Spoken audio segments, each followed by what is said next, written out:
Okay, முதல்ல நீங்க மாறக்கூடிய நபர் ஜிவி பிரகாஷ் அவர்கள். அவருடைய மாஸ்க போடுறீங்க, உடனே ஜிவி பிரகாஷா மாறிடுறீங்க. இப்போ என்ன பண்ணுவீங்க? சிக்கு புக்கு ரயிலே. சூப்பர். ஓகே, அடுத்தது வந்து ருஹானி சர்மாவுடைய மாஸ்க் போட்டுருக்கீங்க. தெரியல எனக்கு. அப்புறம் ஹீரோயின் அந்த படத்துல ஆமா, என்ன பண்ணுவீங்க? ருஹானி சர்மாவை மாறிடுறீங்க. இப்ப ஆடினாங்க டான்ஸ். அவ்வளவுதான் பண்ணோம், வேற என்ன பண்ணோம்? ஓகே, அடுத்தது ஆண்ட்ரியா மேடமா மாறுறீங்க. சொல்லிட்டேனே, ஏமா இப்ப மாஸ்க் போட்டு நம்ம பேசுனேன், நீ நம்ம புதுசா ஒரு மாஸ்க் போட சொல்ற. இது புதுசு, வேற மாதிரி. ஓகே, கவின் சார் மாறுறீங்க. அதுதான் இப்ப பண்ணிட்டு இருந்தேன். நீங்க அதை பண்ணல, வேற மாதிரி.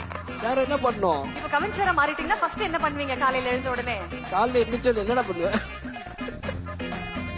அதான் தெரியும், காலைல எந்திரிச்சா தானே மதியானத்துல எந்திரிப்போம். ஓகே, விஜய் சேதுபதி சாரா மாறிடுறீங்க. என் தலைவன், என் தலைவன் நான் டேமேஜே பண்ண மாட்டேன். சரி, வெற்றி மாறன் சார். ஐயோ, கரண்ட்ல கை விடுற மாதிரி இருக்கும், அதெல்லாம் அங்கெல்லாம் போவே போவாதீங்க.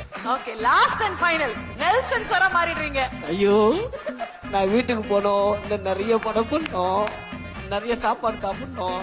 நம்ம பிளேட்ல சாப்பாடு தீர்ந்துச்சுன்னா தலை ஒரு ரூபாய் பிச்சை போடு, ஒரு வருஷத்துக்கு சாப்பிட்டுக்கணும்னு சொல்லுவேன். அது கெட்டுறதமா